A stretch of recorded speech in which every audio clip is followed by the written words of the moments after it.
I'm Joey.T.Cartoon.P and you're watching the Cartoon Palooza.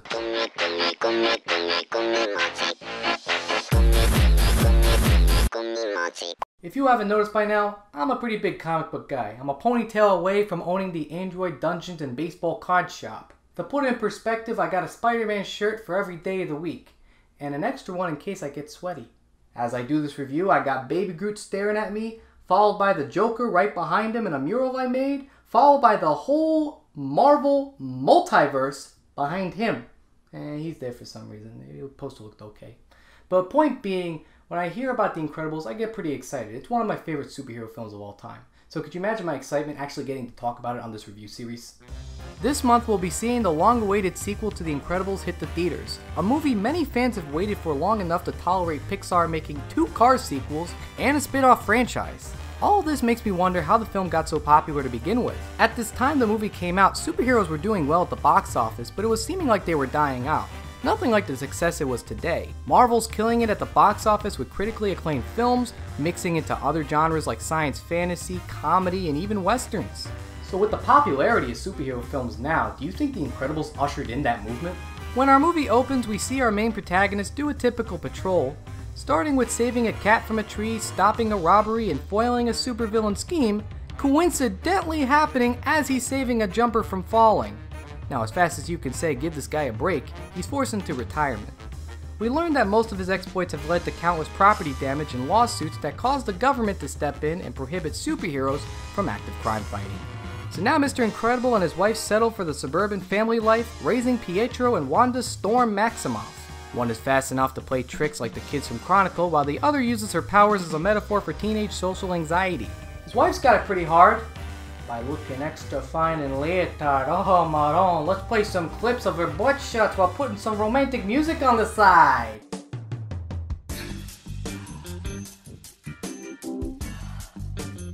Oh yeah. I live alone. Alone sadly life. This is not the life to live. The only one that seems to have it the hardest is Mr. Incredible, who can't seem to adjust to great responsibility concealing his powers too well. After he loses his job, he's given the opportunity to go on a secret mission to stop a killer robot and discover his need for a Bowflex. Mr. Incredible, looking more like Lord Lovehandles, finds joy in reliving his glory days as a hero. It isn't until he discovers he's part of a scheme to kill all superpowered beings at the hands of his one-time biggest fan. So what the film is trying to say, don't meet your heroes. Syndrome is sort of like an obsessed fan of a YouTube personality. One tries to model himself on his hero, but through a lack of maturity and boundaries ends up wanting to destroy the thing he loves, and the other one is Syndrome. It's a plus to think that they got Brody from Mallrats to play him. Just don't ask him how it's possible for Mr. Incredible to have sex with Elastigirl. Damn, that's hot! The family picks up on Mr. Incredible's shenanigans, suit up and save their daddy. All while teaming up to become the first superhero family of 4 done correctly on film before Fox could figure that one out. One thing that needs to be pointed out is that The Incredibles is less of a comic book movie and more of a superhero film. So what do I mean specifically by that? In that comic book movies seem to focus on specific heroes and properties, whereas I feel superhero films embody the spirit of being a superhero without being tied to a specific property.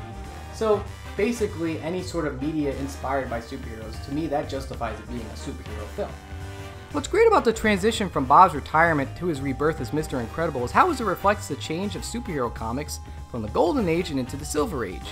Upon the creation of Superman, Batman, and Wonder Woman is what most fans refer to as the Golden Age of comics, where we see the introductions of the characters, defining the basics of what we know about them.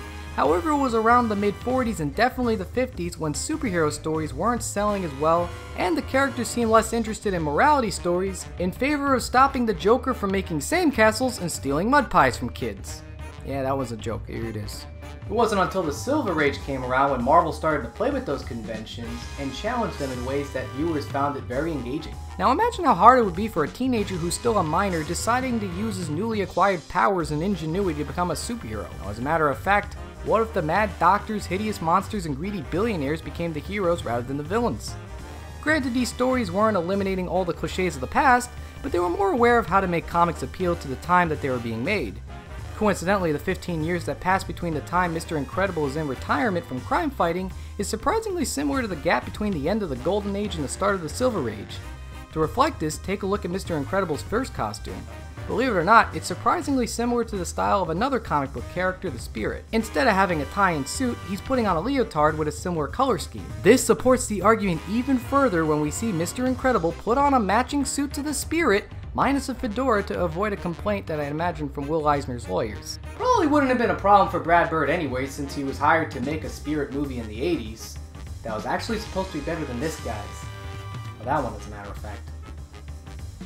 Getting a new costume is a not-so-subtle acknowledgement of a new era of crime fighting like the Silver Age, which includes a spiel from his costume designer on why capes, something most big heroes were wearing in the Golden Age, are a bad idea. You can't generalize about this. Meta Man, express elevator. Diner guy, snag on takeoff. Splashdown, sucked into a vortex. No kicks. No, go on. Your new suit will be finished before your next assignment. I bet you didn't know one of those heroes was a high school student. Yeah, try wrapping your head around that. High school student died for the sake of a punchline. Try laughing now, you ingrates!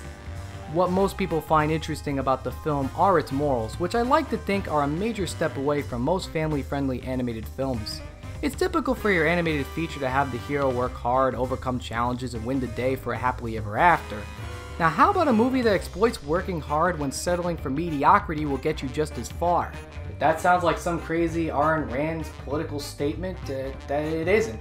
It's in the movie. Listen to the dialogue. I can't believe you don't want to go to your own son's graduation. It's not a graduation. He is moving from the 4th grade to the 5th grade. It's a ceremony. It's psychotic. They keep creating new ways to celebrate mediocrity, but if someone is genuinely exceptional, This is not about you, Bob. I know in interviews with the director, he stated that it's not a forced attempt to plug a conservative viewpoint in the film, but it does make the film interesting when you got people with extraordinary powers having to deal with the struggles of everyday people had to deal with, and then feel ostracized for having those powers. Whereas you got another character who works hard through ingenuity and is painted as the bad guy. Now Syndrome as a character is fun in a way where he could have been the good guy with minor changes. Okay, he kills a whole bunch of heroes in a scheme to eliminate all superpowered beings who can beat him. Let me take that away and he could have been a good guy. Even his scheme could have worked by the end if he hadn't decided to make a robot perceive him as a threat. Which the more I think about it doesn't make a whole lot of sense. So you make a robot that you're supposed to perceive as being a monster to this town, you control it, but somehow you don't make it easy to control. You got the remote, why can't you just put a voice command failsafe or something? You got flat screens in what seems like the 60s. I don't know. Superhero fight.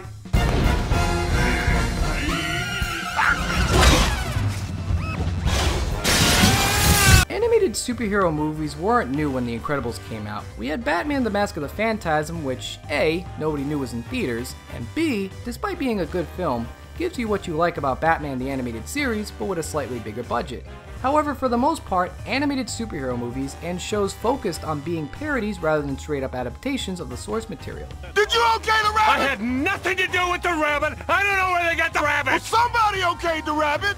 While there's definitely humor in parodies, superhero cliches and conventions, I wouldn't say it goes the straight parody route. In a similar way, take the humor of Guardians of the Galaxy or Ant-Man, which is also parodying conventions of cliches in the superhero genre, but they're not called straight up parodies, they're superhero films. It may seem like a joke at first when two heroes joke about how villains go through monologues on their master's schemes, only to come back with the villain thwarts the hero attempting to catch him off guard during that speech. You sly dog! You got me monologuing! I can't believe it. With the action of The Incredibles, the way the humor ties into the plot, and the way the characters progress in the film, it's a shallow statement to call it a parody in the same vein as something like The Tick. I still get excited when I see Violet float through the air where her brother runs inside the force field, like the same way I see the Green Goblin fight Spider-Man in his first film. It makes sense since Brad Bird prefers to make movies that aren't defined by the medium they're made in. Hey, they can't all be perfect. When a movie can go beyond its expectations and into territory that makes you rethink what you enjoy about a certain genre, then it's enough to see why people like myself are eager to see these characters again in a sequel, earning it a worth it rating. So it's very easy to see why this film got a sequel. It just makes you wonder why it took two Toy Story sequels, a Finding Dory sequel that a lot of people felt was unnecessary, but I personally enjoyed, Monsters Inc. prequel, and two Cars sequels to finally get an Incredibles 2. I really gotta ask you guys, was it worth the wait? Was it? A little too long. I'm Joey.T.Cartoon.P and thanks for watching this review on the Cartoon Palooza.